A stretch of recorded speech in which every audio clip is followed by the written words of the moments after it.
Dejan Nemec, bivši vratar, nogometni vratar. Upam, da bo v redu, no.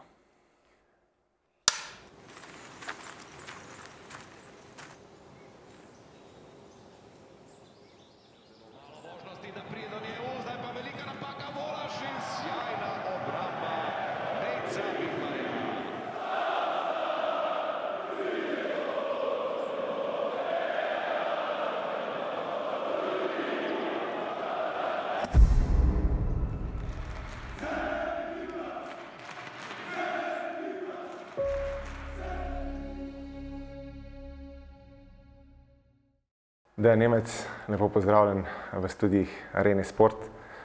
Res mi je veselje, da te lahko gostim tukaj.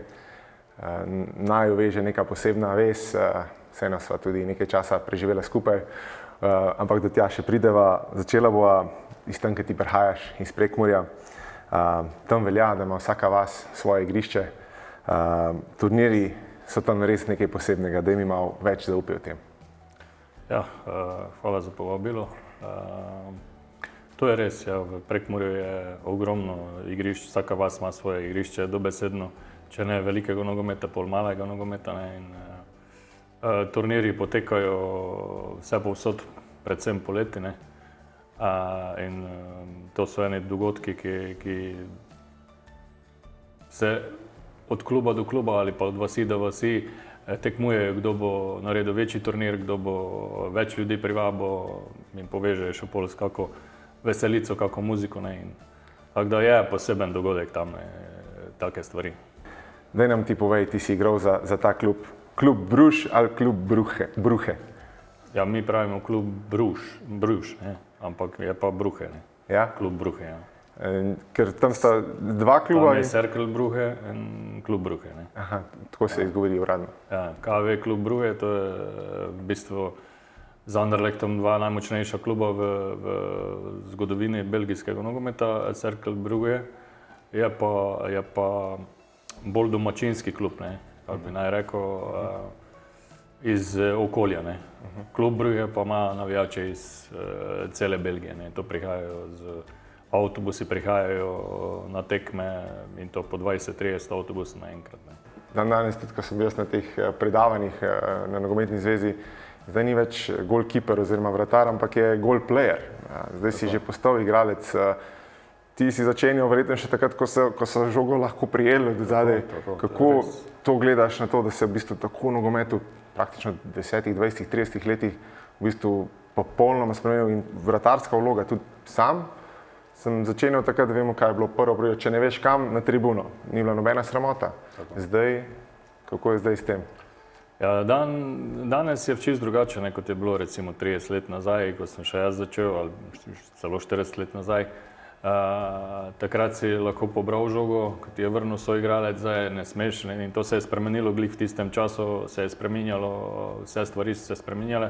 Spomnim se še časa, ko sem v Muri, ko nas je gospod Komblencer začel trenirati, mi smo prvi uvedli v Muri Milanov sistem, v liniji štirje, ne, štirje v liniji, in smo trenirali po posnetkih, ko smo gledali posnetke, smo šli na igrišče, pa smo gledali, kako se moramo postavljati, kako mora golman priti ven, kako mora se postaviti, kako z ekipo iti ven, in vse te stvari smo trenirali, ne, tako da tu se je ogromno stvari, danes se je že spremenilo ogromno stvari, ne, in je res, da golman mora vedeti vse, ne.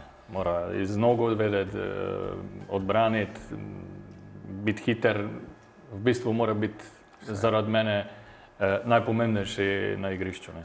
Če gremo naprej, leta 2000, pa še kakšno leto prej, oziroma takrat, ko se Slovenija uvrsti na prva velika tekmovanja, pride ta zlata generacija, del teh si bil tudi ti. Sam sem začel zaradi te generacije sanjati, da bi nekoč postal del tega, in selektor je bil Srečko Katanec. Ta isti selektor me čez 15 let pokliče na prvi reprezentančni zbor. Spomnim se, ko so bile solze, in res sem hvaležen, da ste bili del tega in da ste praktično zaradi vas sem začel. Ne znam niti razložiti, kako sanjal sem to. Mene nimaš v kadru? Okay. A se ti tako gledam, da me bo gledal? Tako, ja.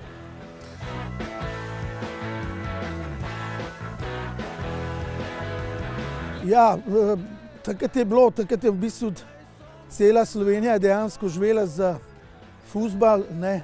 V igri je bilo ogromno in seveda smo spremljali in bili navdušeni in jaz sem dobil takrat klic od Roka Šinkovca, če lahko nekaj naredimo naslednji dan, ko pride ekipa pred magistrat. In jaz sem čisto spontano začel igrati Samo en majhen poljubkec, takrat je bil to moj singel, Samo en majhen poljub mi daj, potem sem rekel, ok, samo en majhen gol mi daj, Slovenija gre naprej, a veš. In malo se mi je zazdel dobra fora, ampak tako, to je zelo hitro bilo, ja, ampak vmes smo bili s takratno vodstvom, NZS smo bili dosti v zvezi, se pogovarjali to in je ideja padla, da se naredi ena himna. Tudi to še ni bilo tako, jaz sem prej naredil himno za Slovana, ampak to že s Pankrti sredi 80-ih let, potem je pa tega ni bilo tako, to je bilo vse še sorazmerno novo, ne. Mi smo se pogovarjali s fanti, so rekli, naredi ti, ki si že začel. Tako da sem jaz izbral samo naslov, naredil komad in potem smo seveda naredili band, naredili smo celo ploščo, šli smo v Amsterdam, to igrati, celo turnejo smo imeli in leta 2000 je bilo tudi zame zmagovalno leto, lahko rečem.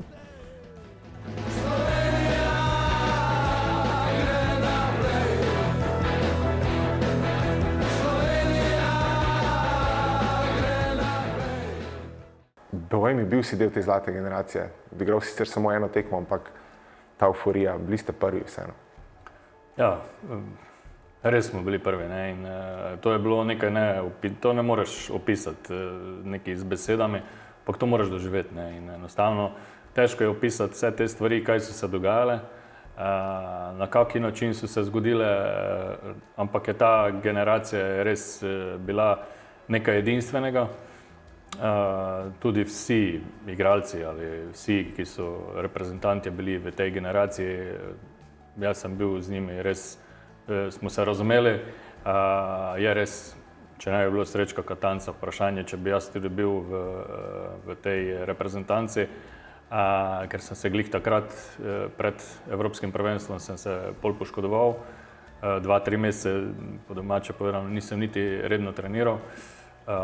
Je pa bil zraven Janko Irgolič, ker me je treniral prej in on je pa bil trener vratarjev v reprezentanci, ne, in je vedel, kdo sem, kak sem, na kaki način in kaj sem sposoben, ne, in zaradi tega je tudi verjetno sem tudi dobil priložnost, da sem lahko šel na Evropsko prvenstvo, pol pa še na svetovno, ne, in to je bilo obdobje 3-4 let ene najlepših nogometni karieri, moji barem. Ja, lepo. Ena najlepših. Lepo. Potem sledi tudi ta tvoj prestop. Se morda spomniš še za koliko oziroma kakšna je bila odškodnina v tistih časih?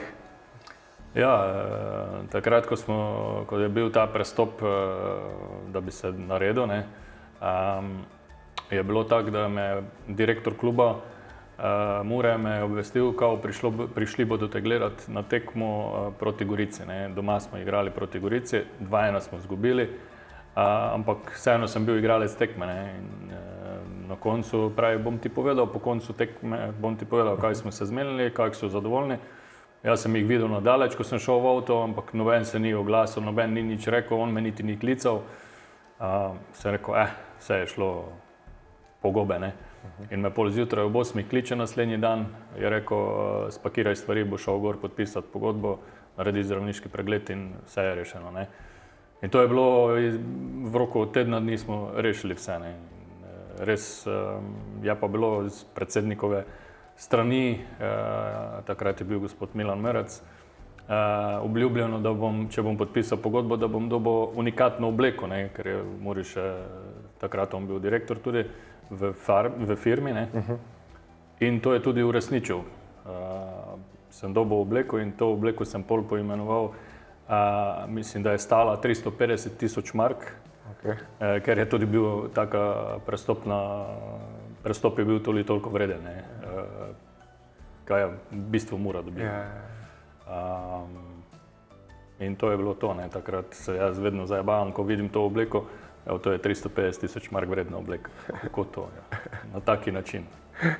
Ja, super. Ja, in potem, ko pristopiš v klub Bruhe, odigraš tudi tisto tekmo oziroma 2 tekmi proti Barceloni. Tista verjetno druga na tem Camp Nou je bila nekaj posebnega, ko sem malo brskal preden sem pripravil na to. V prvi nesterici začeli Kluivert, Rivaldo, Guardiola, na klopi bili še Viktor Valdés, Puyol, Xavi. Zaupaj mi to. Sanje vsakega dečka. To je res, ja, to nimaš kaj, ne. Jaz že takrat, ko smo igrali, pred to tekmo, ko smo se kvalificirali, to je osmina finala bila, preden smo se kvalificirali, smo igrali v Švici, ne. In tam smo v zadnji minuti izenačili in smo na koncu napredovali v naslednji krog, ne. In ko smo prišli v slačilnico, sem rekel, no, zdaj pa pride Barcelona, ne. In naslednji dan, ali 2 dni za tistim je bilo žrebanje in res je Barcelona bila, ne. In pol sem imel, se spomnim, da smo še imeli intervjuje dosti, predvsem iz Slovenije, pisarjenja. Sem rekel, glej, ne morejo biti Marsovci, ne. Oni so isto iz mesa in kože, kaj bomo, gremo igrati in bomo videli, kaj bo, ne. In doma je bil poln stadion, skoraj 30.000 gledalcev, koliko tudi sprejme stadion, nekaj 33 sprejme, ampak 3.000 je moglo biti rezerve zaradi varnosti. In mi je bila recimo ta tekma doma, ker je zaprt stadion, mi je bila vseeno neki večji doživetje, ne. Ko si pa prišel na tisti stadion na Camp Nou, velik, bilo je naših 3.000, čist gor so jih dali, so izgledali kot to, tako, ne, tako veliki.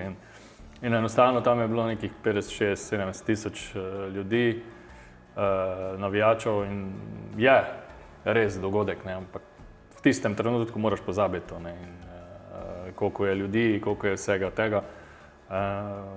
Res, da smo doma 2:0 izgubili, sem bil igralec tekme in pol tam spet 1:1 smo igrali, brez igralca celi drugi polčas in smo na koncu 1:1 izvlekli.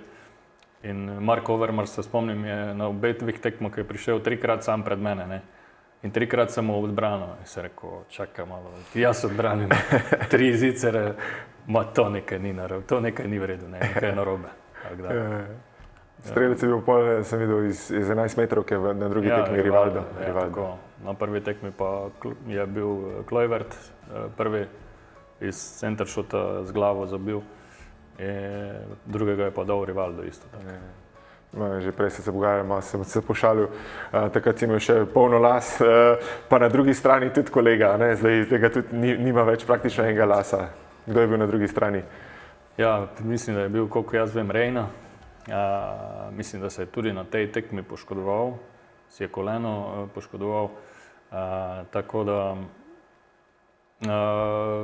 to so bili časi, ne, in enostavno marsikaj se spremeni v tem obdobju in je pa res, da teh spominov ti noben ne more vzeti, ne. Jaz tega nikoli ne pogrevam, ali pa če me kdo kaj vpraša, ok, ampak da bi pa jaz zdaj prišel, branil sem tam, glej, to je bilo pa ostane, otroci vejo, bodo še vedeli tisti, ki so še malo mlajši. So stvari, kjer so ostale v spominu, kjer so tudi ostale recimo na papirju ali pa v slikah, ali pa ne vem, na neki način in to je to. Potem, kako se je ta zgodba v Belgiji zaključila, potem kar nekaj časa nisi igral oziroma nisi imel tekem in potem pristaneš v Domžalah. Kako si pristal v Domžalah? Ja, bilo je tako, da ko sem prišel iz svetovnega prvenstva nazaj, so me dali kot 6. golmana. Pa sem mislim kot 7. golmana, ne, rekel je kot 6. golmana, ne. Sem rekel, trener, zakaj pa? Ja, tako se je vodstvo kluba odločilo, ne. Sem rekel, zakaj pa? Ne vem. Sem rekel, pa dobro, trener, pol pa v redu, ne, pol pa dajte me barem na 7., ker 7 je lepša številka kot 6, ne. Je rekel, ne morem te, ker vas je samo 6. In pol sem eno leto v bistvu pauziral, treniral sem z njimi pa vse, ampak nisem pa več dobil priložnosti, da bi igral. Ne. In pol 4. sezono so me celo dali v rezervno moštvo.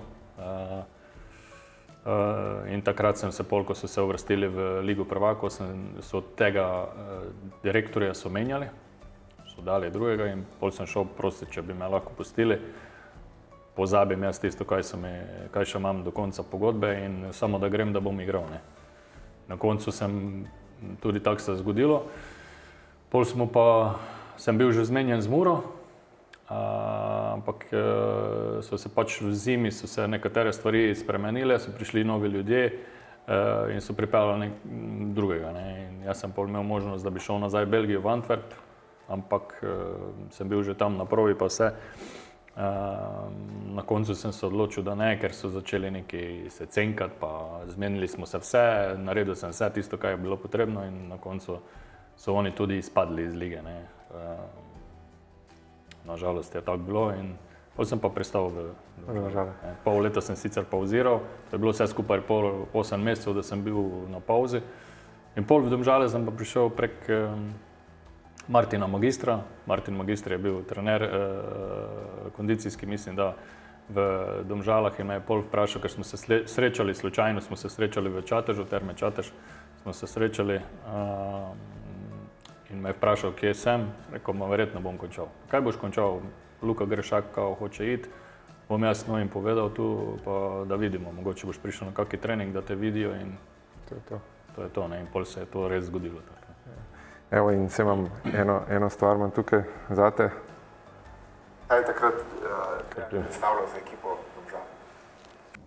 Eno stabilnost, eno trdnost, nekaj, kar smo, kot sem že prej povedal, absolutno potrebovali v tistem trenutku. Imeli smo malo problemov na tej vratarski poziciji, rabili smo nekoga z integriteto, z persono, z prezenco, tako da vse to je on imel takrat vseb in še enkrat poudarjam, na veliko veselje se je on odločil priti do Domžale.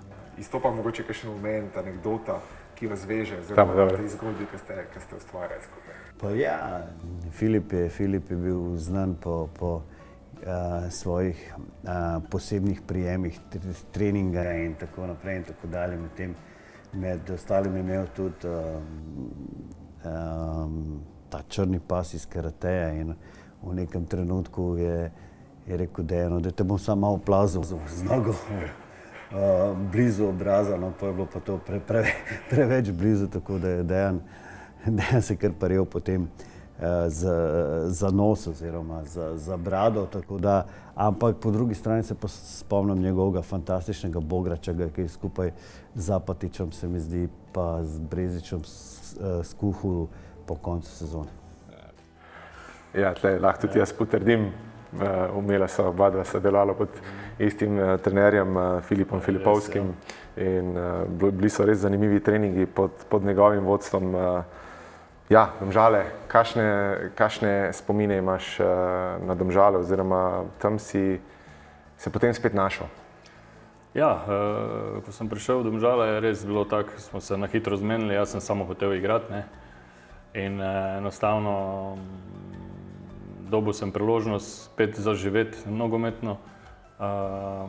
Bilo je eno okolje takrat z gospodom Stojanovičem, Slavišo, z Nenadom, s predsednikom Oražmom, so mi predstavili, potem pa še Filip Filipovski, ki nam je bil trener, ki je res človek, ki ga ne morem prehvaliti, kaj me je vse naučil, po domače povedano. Že zraven vsega, kaj sem vedel, ampak vseeno se vedno učiš, ne? In on je imel res stvari, ki so mi marsikaj prinesle v življenju še zraven. To se še spomnim, da je županja takrat, gospa Oražmova, je naredila eno večerjo, da smo malo se podružili, pa da vidimo, kako bomo naprej, ne. In smo tisto večerjo pojedli, pa sem rekel, fantje, zdaj pa gremo nekam v Ljubljano Jaz sem hotel samo, da naredimo neki kolektiv, ne, ker to je bistvo je bil kolektiv. Ne, in, igralci so bili v redu, jaz sem videl, koliko je na stvari, ampak nekako ni steklo na začetku nekako treba. Ne, in pol se mi zdi, da smo se čedalje bolj ujeli in smo res šli v Ljubljano, v Ljubljanici smo se tam, malo smo tudi malo preveč spili. Pa. Ampak naslednji dan je bil trening zjutraj ob 10 in smo prešvicali. Ne. Je pa bilo zanimivo, ne, pol pozneje. In, enostavno smo se pol nekako začeli čedalje bolj ujemati, ampak je bilo eno najlepših obdobij v nogometno-tekmovalnem življenju, ker si prvak postaneš enkrat prvič, ne. In z Domžalami je to nam uspelo in moram povedati, da res teh stvari ne moreš pozabiti. Ne. Je pa res, da pač vseeno je Mura nekako moj klub, ampak Domžale so mi ostale zavedno v srcu. Ne. In verjetno v ogromnih spominih, ne, velikih spominih. Tak da. In tudi to, kar si rekel, potem postaneš dvakrat prvaki, tudi tu sem se počasi jaz priključil in te spremljal, te gledal, se marsikaj naučil, bil si mi nekakšen vzornik, nek mentor. Res sem cenil vsak moment s teboj. Kako si ti takrat name gledal, ko sem prihajal še gor? Ja, jaz sem vedno tak bil, da vedno, če sem lahko pomagal svojimi nekimi izkušnjami ali pa svojim nekim znanjem, ko ti lahko nekaj pomagam ali nekaj, sem probal vsakemu povedati. Ne. Zdaj, tisti, ki je sprejel, tisti sprejme vse stvari, ni bil problem, meni je to najlažje. Ne. In najboljši občutek je, ko te nekdo sprejme, ne. Ko mu nekaj hočeš dopovedati, hočeš mu pokazati nekaj dokazati, na neki način ga hočeš nekaj naučiti, je to najlepše, kaj lahko doživiš. Ker isto je tu zdaj pri otrocih, isto, ko jih treniraš, ko vidiš, da te nekdo gleda z očmi tak, da bi te rad pojedel, ne, pa ga lahko nekaj naučiš, pa vidiš, da ima voljo, da ima željo, da hoče, pol ti dosti lažje delaš z nekom. Ne. Ko pa vidiš, da nekdo pride samo toliko, da pride, ker pač mora priti ali pa, ne vem, da ne bo glih doma, dajte ga malo trenirati, to pa je pol malo teže. Ne. In enostavno z tabo je bilo dosti lepega smo doživeli, je pa res, da si ti takrat prihajal, ne. In zdaj na koncu vidiš, kako kariero si naredil, ker te ne more noben, te ne bo prešišal v minutah, Upajmo. To tako je, ne. In so stvari, enostavno ti si prišel, ampak ti si bil Olimpija, ne. To je pa moja Mura. Ja, in to je pa glih tisto, ne. Jaz si govoril, jaz sem še z navijači šel na tekmo, pa sem navijal za Olimpijo, zdaj sem v Domžalah. Vem, da ti enkrat, jaz sem že takrat vedel, da ti je cilj, da boš nekako probal priti v Olimpijo, ker je vseeno to tvoj klub. Ne. In kaj je svetinja, in tu ne moreš nič. Ne. Res je. Po Domžalah leta 2012 potem zaključiš svojo kariero. Si jo zaključil po svojih notah ali si želel oziroma želel še kaj pokazati, kako je bilo takrat? Glej, s časoma je bilo tako, da enostavno vsake priprave, predvsem zimske, je bilo težje. Ne. Pridobival si nekaj izkušnje, ampak na koncu sem se pa odločil, ker takrat tisto peto sezono jaz sem imel še leto dni pogodbe, so se v klubu odločili, da me bodo nekako dali na neki stranski tir, ne. Že zaradi finančnih stvari, ker se je takrat glih nakazovalo vse skupaj, da prihaja kriza. Predsednik je razmišljal že malo vnaprej in enostavno jaz sem pa imel v pogodbi, če ne igram, imam pol plače. Jaz sem rekel, ne morem za pol plače, ne bom mogel biti od familije odstranjen, tako daleč stran. Ne. In sem s predsednikom sem se pač zmenili, da prekinemo pogodbo. Nekaj zaostanka je še bilo, tisto so mi nekaj izplačali, ono sem pa pozabil, tako isto kot v Bruheju. Sem pozabil, ker sem hotel nekako iti nekam drugam, enostavno, da bom probal še nekaj igrati. Pa takrat, nažalost, je prišla ta bolezen, ki sem imel sem raka in enostavno se mi je vse zrušilo. Ne. Od vsega, kaj je možno. pomeni finančno se je zrušile so stvari, zdravstveno, pol so začeli problemi tudi v družini in to se skupaj nekako nabiralo. Ne. Malo pred tem je tudi moj oče umrl in enostavno vsega skupaj se je nabralo in takrat smo se glih pogovarjali, da bo težko, da v familiji, ne, da bo težko vse skupaj in je res bilo. Vsako leto, ko sem rekel za novo leto, zdaj bo letos bo boljše, je bilo vsako leto težje, ne, in to je trajalo 7 let. 7 let je trajalo, da sem se nekako ustalil pa pobral nekako na noge, ne. Z zdravjem, z vsemi temi stvarmi in finančno in čeprav finančno nikoli ni zadost za življenje, ker enostavno marsikaj ti prihaja zraven, pol pa imaš probleme takšne, pa probleme drugačne in otroci zahtevajo svoje, vse to je tak, ne, saj vemo, kako v življenju gre, ne.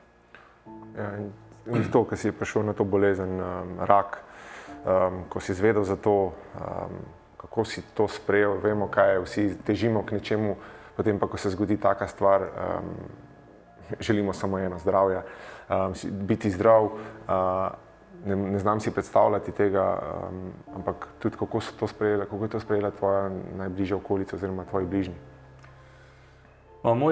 Moji najbližji so imeli velike probleme, predvsem moja mama, bivša žena, otroci še niso tako vedeli za to, ampak vseeno tudi okolica je bila malo, mislim, šokirana, da se je to meni lahko zgodilo, ampak to je življenjsko, ne, in enostavno meni, ko je zdravnica rekla, da imam to bolezen, sem jo, tako 30 sekund sem jo gledal, sem videl, da mojo mamo je poznala, ne. Zdravnica je začela solze točiti, ne, jo gledam, sem rekel, gospa zdravnica, ne, povejte midva, kako bova to rešila. Mama je pogleda, pa je rekla, vi boste to rešili brez problema, ker vidim, da ste močni, psihično, ker ste vi mene takoj vprašali, kako bova zdaj to rešila. Če bi se vi zlomili, pol bi že bil problem, ne. In jaz mislim, da je tu največja stvar, kaj se mi je lahko zgodila, je to, da sem bil v nogometu, da sem bil z ljudmi, kjer sem pridobival neke izkušnje, kjer sem pridobival i psihično stabilnost, vse te stvari, in sem to lažje tudi preživel, ne. Zraven tega, da si fizično bil močan, ne. In enostavno, jaz nikoli nisem razmišljal, da ne bom preživel, ne. Jaz vem, da bom preživel, ker sem vse preživel, pa bom to tudi, pa še marsikaj je za tistim prišlo, pa sem preživeli, ne. In mene vleče vse to naprej, najbolj me pa vlečejo otroci, ne. Ker zaradi otrok moram preživeti, zaradi otrok hočem preživeti, ne. In vse te stvari, jaz sem se podal tam sem pomagal lokalnemu klubu, ne, v Beltincih, sem pomagal vse stvari, kaj je bilo možno in na taki način sem tudi lažje preživel, ne. Če me kdo kaj vprašal o tej bolezni, ne vem, če boš hotel, zakaj ti ne bi povedal. Saj ni nič takega. To se lahko vsakemu zgodi, pripeti ali pa lahko vsaki postane bolan, ne. In jaz samo pravim, moji problemi so za mene največji. Tvoji problemi so tvoji za tebe največji, ne. Vsak ima neke svoje probleme in jaz gledam na ta način, jaz ne gledam to, da sem jaz zdaj razbolel se in sem zdaj, ne vem, ne bom umrl, bom živel naprej, ker hočem. Tako. Tukaj peva nazaj na tole, vemo, kako je med kariero, ko si nogometaš, so zaslužki relativno dobri, tujini še malce boljši. Kako je bilo zate, tudi za mene, ko se enkrat konča tisti prepad, tista nesigurnost, kaj pa zdaj, kako bom preživel, kako si rekel, seveda v prvi vrsti družina. In kako je bilo to spoznanje, da zdaj tega ni več in vemo pa, kako je športniki. 30 let delaš samo eno stvar, znaš to najboljše na svetu, potem si pa praktično kot otrok izgubljen in se iščeš. Kakšno je bilo to spoznanje zate? Ja, pri meni se glih takrat, ko sem zbolel, se mi je to najbolj sem to občutil na finančnem, ne. Ker enostavno vse, kaj smo nekaj v karieri zaslužili, tudi v Bruggeju, ko sem igral, vse sem večino nekaj financiral, neke kredite, ki so še odprej bili doma odprti, smo to nekaj pokrili, pol smo hišo gradili, pa smo neki kredit vzeli in vse se je to skupaj nekako zlomilo, ker ni bilo več nobenega prihodka, ne, z moje strani. Ne. Bivša žena je delala v Hervisu, ampak to ni bilo zadosti. In enostavno takrat so se začele tudi krhati, po domače povedano, nekaj v familiji, v družini, določene stvari, kjer je težko enostavno. Ne. In pol pa prije do sposojanja denarja tu od familije, od prijateljev, eno, drugo, tretje, da si lahko sploh preživel, da si lahko sploh, in na koncu smo se razšli. Nažalost, tudi hiša je odšla po svoje in na koncu smo ostali bankrotirali, po domače povedano. Hvala Bogu smo vsi preživeli, brez nekih večjih pretresov. Najbolj mi je bilo pomembno, da bodo otroci imeli eno varno zavetje in smo našli tudi rešitev, da jaz sem šel v svojo stran, moja bivša žena je z otroci šla v svojo stran, jaz sem jim pomagal, koliko sem jih lahko. Punce so zrasle,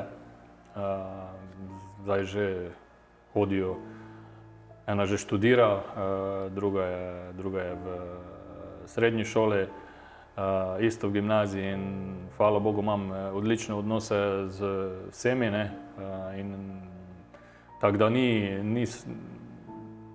je bilo res neke žalosti na začetku vsega skupaj. Borba za življenje, ne, in enostavno morali smo se boriti, ne. Kaj vse smo preživeli, če bi to vse zdaj razlagal, pa bi rabila midva 3-4 ure, ne. Ampak pravim, vsi smo nekaj probali na koncu najti neki način, da preživimo. Nisem pa mogel recimo delati več tistega, kar sem v življenju največ delal, ne. Ta nogomet, ki mi je dal vse, na koncu vse vzel, kako bi naj rekel, ampak sem ogromno preživel, ogromno stvari, lahko povem, ogromno izkušenj sem si nabral. In nikoli nisem imel časa, da bi šel delati neke licence, vse te stvari, da bi lahko treniral na višjem nivoju, ne. In je to vse skupaj nekako odšlo, leta so odletela in enostavno ne moreš več priti noter, ker enostavno se je toliko nogomet spremenil, toliko stvari nisi bil zraven, da bi se lahko nekako učil in nadgrajeval, ker če hočeš ostati noter v nogometu, moraš se vedno vsako leto nadgrajevati, doživljati stvari in enostavno tega mi je žal, no, da nisem mogel tega, ampak na koncu koncev mi ne sme biti nič žal, otroci so zdravi, mama je zdrava, hvala Bogu. Imam prekrasnega otroka, še malega, Potem se ti je to z Špelo in enostavno, tako je v življenju, ne. Tak si bil ti in tak si borec, tak sem te tudi jaz poznal in ravno zaradi tega sem te gledal, tako ki si prej rekel, jaz s takimi očmi, ker si mi bil res nek vzor in res lahko rečem hvala za to. Gremo naprej, potem pridejo do tega dneva, ko v novicah oziroma preko medijev zvemo za to tvojo zgodbo. Povej mi ti malo več, veš, o čem govorim. Povej mi svojo plat medalje oziroma kaj je, mene v bistvu z tega vidika, tako kot si rekel, boriš se za vsak, ljudje ne vejo, kaj se dogaja v tvoji glavi v tistem momentu. Povej mi moment, ko si se odločil, ok, gremo to, užgeš avto in greš v to. Kaj te v bistvu to gnalo, da si prišel do tega? Zdaj, če bom povedal vse po resnici, bom povedal na taki način, da mi ne bodo verjeli, kaj se je zgodilo, ne. Jaz vem, kaj se je zgodilo, šel sem pomagati bratrancu, ker je imel nekateri z svojim poslovnim partnerjem imel neki dogovor, treba neki delavce prepeljati, ampak zdaj, če bom jaz to govoril, recimo tu pred vsemi, ne, lahko povem, ampak problem je v tem, da mi ne bo noben verjel, ker so bili na koncu Kitajci noter. Je pa problem, da mu je nastavil, mojemu bratrancu, na koncu smo mi vsi nasankali.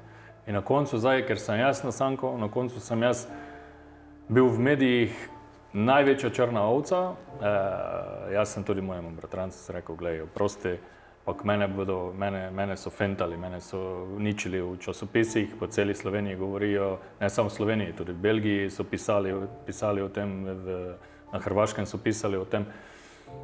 In dobo bo 10 let, pa ne vem kaj vse, rekel, pa nisem nikogar robil. Sploh ti ljudje, ki so bili v avtu, so imeli i pasporte, samo toliko, da niso imeli za Evropsko unijo vize. Vse so imeli. Problem je v tem, da jaz sploh nisem vedel, kdo so na koncu, prišli so v avto, smo se peljali in čez 5 minut so nas ustavili. Ne. Moj bratranec tudi ni vedel nič. 3 mesece za tistim, ko smo bili že zaprti, čez 3 mesece je komaj prek svojega odvetnika zvedel, kaj se je zgodilo. Kdo so bili, kaj je bilo, zakaj je to vse zgodilo. Ne. Pa zdaj, če to nekomu grem razlagati, pa povedati, pa bo rekel, dej, se rekvake, ne, po domače povedano se oprosti grdemu izrazu, ampak tak je v življenju. Tudi to smo preživeli. Imam še oddelati nekih 20 dni in to je za tiste, ki so govorili, da sem dobil 10 let, preživel sem 7 mesecev in 17 dni v zaporu. Imam še 14 dni do 8 mesecev in pol še imam 4 mesece pogojne, tako da to je vsa kazen, ki sem jo dobil. In to je najmanjša kazen za to delo, ki se je zgodilo. Na nepravem mestu, ob nepravem času, na koncu koncev in na koncu sem izpadel v očeh, sploh tistih, ki po domače povedano že od nekdaj te ne morejo, predvsem tistih, ne, sem še pol večji lopov prevarant, pa ne vem kaj vse. Tisti, ki pa so moji prijatelji, ki vejo, zakaj se je šlo, ki vejo, kaj se je zgodilo, so me tako ali tako meni bolj nikoli pustili na cedilu, ne. In so me podpirali takrat, ko sem bil noter, pa ko so govorili nekatere stvari o meni, še v večjih dometih, kot sploh je bilo, pa da je vozil drogo, pa da je vozil ne vem kaj vse. Sem rekel, dobro, sem vozil, kaj zdaj ne naredim. Najhuje mi je pa to, da so pol v medijih, celo v športnih medijih, pisali nekatere stvari, ki so bile interpretirane malo na drugačen način, ki so pisali, dobo bo nekaj let zaporne kazni, ne vem kaj vse. In najhuje je to, da so moji otroci to zraven brali, ne, pa videli. Ne.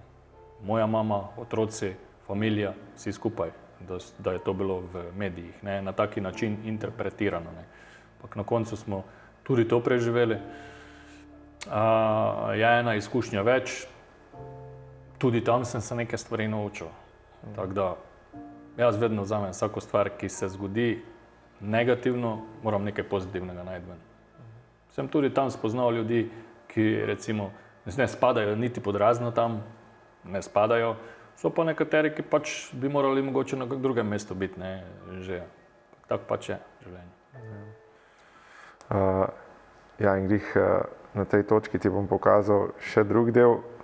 Deki, tako smo ga klicali, velikrat si imel izzive v življenju, vse si dal čez za svojim pristopom, za svojo vizijo življenjsko, svojo nepopustljivostjo. Verjamem, da boš rešil vse, kar se ti trenutno dogaja, oziroma se ti je dogajalo, in da zopet najdeš svojo pot oziroma mesto pod soncem, ki se boš počutil najbolj lagodno. Ja, to je od Slaviše sporočilo in ja, res je tako. Jaz vem, da, tako si rekel, borci in boš izplavil iz tega, grejo proti koncu. Ja, še zadnje vprašanje, ki ga postavim prav vsakemu, ki pride sem. Kje se vidi Dejan čez 10-15 let? Penziji. Najbolj enostaven odgovor. Ja, glej, ne vem, enostavno ne vem, iz dneva v dan živim. Iz dneva v dan se določene stvari spreminjajo, nekako moraš določene stvari korigirati. Poskušal sem jaz priti malo v neki večji klub, pa da bi mogoče dobil tam neko možnost, da bi začel trenirati, pa da bi začel licenco delati zraven, pa vse te stvari, ampak na koncu koncev ni to neki taki zaslužek, da bi lahko rekel, evo, zdaj pa lahko normalno funkcioniram z tem denarjem, lahko nekako skrbim za določene stvari in tudi sem v tistem, kaj imam najraje, ne, kar sem v bistvu preživel. Tako da nekako probam voziti slalom življenjski in ne vem, kaj bo čez 15 let, ne vem, kaj bo jutri, po domače povedano. Pa upam, da bomo vsi zdravi, dokler bom zdrav, bom lahko tudi še kaj naredil. Predvsem si pa želim najbolj, da bodo otroci zdravi, da bodo otroci uspeli v življenju nekako si ustvariti neke svoje familije, da bo moja mama še živela 100 let, ker imam najbolj zlato mamo in da se bom tudi z svojo punco, z bivšo ženo razumel normalno, tako kot treba, kot njeni partner ali pa kot bivši partner. In enostavno, kaj naj povem, da bo vse tako treba. Lepo, lepo. Evo, na koncu imamo tale kviza, ki sem ti rekel 45 sekund. Mi boš povedal, naštel mi boš vratarje, jaz sem jih 10 najboljših zabeležil, ki imajo v prvi slovenski ligi najboljše razmerje med svojimi minutažo in prijetimi zadetki. Ver je pa Transfermarkt, tako da od leta 2000 dalje, predtem nimajo. Tako da ne stare garde gledati, ampak to malce novejšo od 2000 naprej, tako da pa pogoj je, da ima vsaj 100 tekem. Tako da tisti, ki so da ima vsaj 100 tekem in mi boš naštej mi 10, se jih imam jaz, da vidim, koliko jih boš lahko v 45 sekundah. Gremo, ajde. Nejc Vidmar. Je res, na druga mesto. Dejan Nemec. Na prvem mestu. Jasmin Handanović. Na tretjem mestu. Obradović. Ne, ga ni. Rozman. Je bil na 11. mestu, tako da ni med 10. Šeliga. Je res 6. Kuzma. Ne, ga ni. Ga ni? Ga ni zraven. Še 5 sekund. Zdaj si me dobil. Tvoj kolega v Domžalah. Evo, konc. Strajnar. Strajnar, Janez. Strajnar. Čakaj, on je bil še... Ja, vem, ampak je tudi pod letu 2000 je tudi, je imel še kar nekaj tekem, ker se bam tale Transfermarkt. Ne vem, da je on končal, ker jaz sem položil. Ja, Janez Strajnar ima od leta 1999-2000 152 tekem, 60 teh clean sheetov. Na 87 minut je dobil gol, 39% je bil njegov delež teh praznih mrež. Ti si pa na prvem mestu, 129 tekem, 57 clean sheetov in si dobil gole na 97 minut, torej 44% vseh tvojih tekem je bilo brez gola. Jaz sem bil za tabo 40% in sem dobil gol na 92 minut. Je res, da sem imel malo več tekem, ampak sem. Tako da, potem ga pa tako nazdal. Spet nekaj več vem. Evo, hvala ti, deki, za tole druženje. Upam, da je bilo ok. Hvala tebi za povabilo še enkrat. Naj vam samo uspe to, kaj hočete narediti iz oddajo in pozneje tudi v tistih stvareh, ki si si zadal. Hvala. Jaz se Strajnar. Le, spisek. Nemec, Vidmar, Handanović, Janez Strajnar, Mitja Pirih, Šeliga, Žbejuk, Ermin Hasić, Igor Nemezić, Matic Kotnik. Takoj za Kotnikom je bil pa Rozman.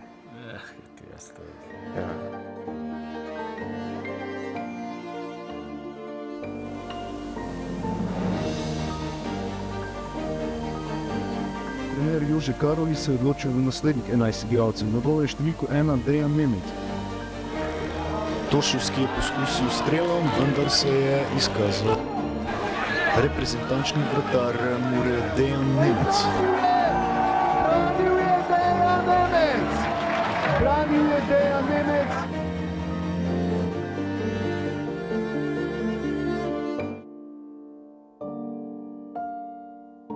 Dejan Nemec je kot tretji vratar tiste generacije odigral samo eno tekmo. Se morda spomniš, katera je bila ta tekma? Ne, mogoče Gvatemala ali pa Honduras. Res je, Honduras je bil... Nekaj Srednje Amerike. Nekaj Srednje Amerike. takrat smo igrali, tudi Američani, Južnoameričani nam niso šli na roke. Ne. Tudi potem na svetovnem prvenstvu, toliko približno vem, ampak tisto prvenstvo, vemo, zakaj je bilo po eni strani malo tragično. Slovenska sprava je bilo konc in nekako to se še zdaj vleče. Če bi mogel kdaj zavrteti čas nazaj,